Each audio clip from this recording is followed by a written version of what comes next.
உலக மகளிர் தின கொண்டாட்டம். பிரேமலதா விஜயகாந்துக்கு வாழ்நாள் சாதனையாளர் விருது வழங்கப்பட்டது. சென்னை மதுரவாயில் அடுத்த வேலப்பன் சாவடியில் உள்ள ஏசிஎஸ் மருத்துவக் கல்லூரியில் உலக மகளிர் தினம் கோலாகலமாக கொண்டாடப்பட்டது. இந்நிகழ்ச்சியில் தேமுதிக பொதுச் செயலாளர் பிரேமலதா விஜயகாந்த் சிறப்பு விருந்தினராக கலந்து கொண்டார். அப்போது பிரேமலதாவுக்கு வாழ்நாள் சாதனையாளர் விருது வழங்கி கௌரவித்தனர். அத்துடன் நூற்றுக்கணக்கான மாணவிகளுடன் இணைந்து கேக் வெட்டி மகளிர் தினத்தை பிரேமலதா கொண்டாடினார். பின்னர் கல்லூரியில் முதல் 3 இடங்களை பிடித்த மாணவிகளுக்கு பிரேமலதா விஜயகாந்த் சான்றிதழ்களை வழங்கி பாராட்டுகளை தெரிவித்தார். இதைத் தொடர்ந்து விழா மேடையில் பேசிய அவர், எம்ஜிஆர் பல்கலைக்கழக வேந்தர் ஏசி சண்முகம் அடுத்த முறை கண்டிப்பாக மக்களவைத் தொகுதிக்கு தேர்ந்தெடுக்கப்படுவார் என வாழ்த்துக்களை தெரிவித்தார். அது மட்டுமின்றி மாணவிகள் மருத்துவர்களாகவும் வழக்கறிஞர்களாகவும் காவலர்களாகவும் பொறுப்பேற்று வருவதாக குறிப்பிட்ட அவர், இந்த அத்தனை வேடங்களிலும் விஜயகாந்த் நடித்த அந்த கதாபாத்திரங்களாக வாழ்ந்திருக்கிறார் என குறிப்பிட்டார். 40 ஆண்டுகாலம் அரசியலில் விஜயகாந்த் செய்த சேவைகளை யாராலும் ஈடு செய்ய முடியாது என அவர் குறிப்பிட்டார். மாணவர்களை வழிநடத்தும் ஒரு கதாபாத்திரமாக ரமணா திரைப்படத்தில் விஜயகாந்த் நடித்ததை குறிப்பிட்டு பிரேமலதா பேசினார். பூந்தமல்லி செய்திகளுக்காக வினோத்குமார்.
இரண்டாவது முறை இங்க இந்த விமன்ஸ் டே செலிப்ரேஷன்ல உங்க முன்னாடி நான் நிற்கிறதுல உண்மையிலேயே மகிழ்ச்சி அடைகிறேன். இந்த விழாவிற்கு உண்மையாக மகுடம் சூட்டும் டாக்டர் ராம மகேஸ்வரி அவர்களை என்னுடைய இரு கரங்களை கூட்டி அவர்களுடைய வாழ்த்துக்களை நான் பெற விரும்புகிறேன். ஒரு டாக்டராக அனைவருக்கும் ஒரு எடுத்துக்காட்டாக ஒரு உதாரணமாக பெண் உலகத்தின் ஒரு சிறந்த தலைவர்களாக அவங்க இருக்கிறாங்கன்னா அந்த ஒரு பெருமை அனைத்து பெண்களுக்கும் அது ஒரு ரோல் மாடலாக இருக்காங்க. ஏன்னா இங்க இருக்கிறவங்க அனைவருமே ஃபேக்கல்டிஸ் அண்ட் MBBS படிக்கின்ற மாணவ மாணவிகள். இந்த இடத்துல நான் ஒரு விஷயம் சொல்லணும்னு நினைக்கிறேன்.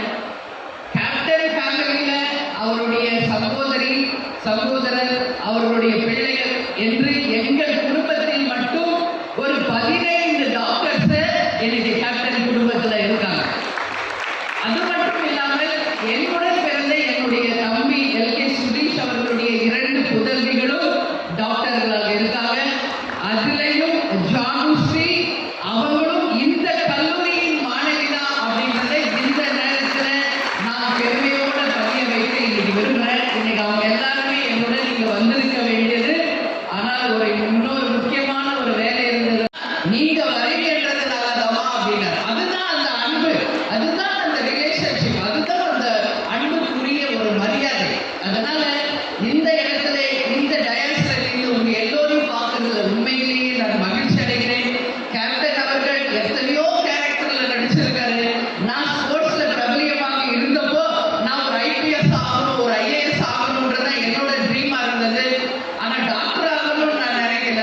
பட் கேப்டனே எனக்கு கணவராக கிடைத்த போது அனைத்து பரிணாமங்களின் வாயிலாக அவரை நான் பார்த்தேன். ஒரு டாக்டரா, ஒரு போலீஸ் ஆபீசரா, ஒரு மிலிட்டரியா, ஒரு குடும்ப உறுப்பினராக எல்லாமே ஒரு சிறந்த எடுத்துக்காட்டாக கேப்டன் வாழ்ந்திருக்கார். அவர் செய்கின்ற சேவைகள் 40 ஆண்டு காலமாக மக்களுக்காக தொடர்ந்து கொண்டிருக்கிறது.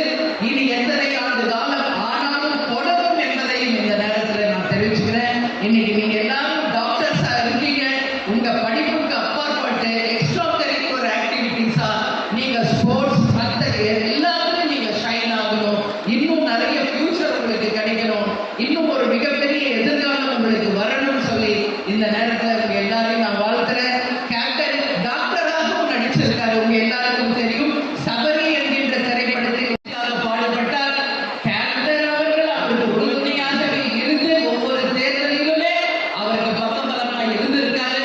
நான் எல்லாரும் NDA அலையன்ஸ்ல இருந்த பொழுது எல்லோருமாக எம்பிகளாக தேர்ந்தெடுக்கப்பட்டு டெல்லிக்கு சென்று இருக்க வேண்டிய ஒரு MP கேண்டிடேட்ஸ் இவங்க எல்லாம். அப்படியெல்லாம் சென்று இருந்தால் இந்த தமிழகத்திற்கும் தமிழக மக்களுக்கும் எத்தனையோ திட்டங்களை நிச்சயமாக அவங்க எல்லாம் கொண்டு வந்திருப்பாங்க. ஆனால் துரதிருஷ்டவசமாக ஒரு நூலிலேயே அந்த வெற்றி வாய்ப்பு அண்ணனுக்கு தவறிவிட்டது. ஏன்னா அவர் எந்த அளவு சர்வீஸ் பண்றாரு என்பது எனக்கு ஒரு சகோதரியா தெரியும். இந்த முறையும் அவர் MP கேண்டிடேட்டாக நல்ல நாளில் இருப்பதில் உண்மையிலேயே கடவுள் எனக்கு கொடுத்த ஒரு பாக்கியவான் நான் நினைக்கிறேன். கேப்டன் எப்பொழுதுமே பெண்களுக்கு மிகப்பெரிய ஒரு மரியாதை கொடுக்கக்கூடியவர். அதனாலதான் பெண்கள் நாட்டின் கண்கள் என்ற ஒரு திட்டத்தை நமது கழகத்திலே முதல் முறையாக இன்ட்ரோடியூஸ் பண்ணாரு.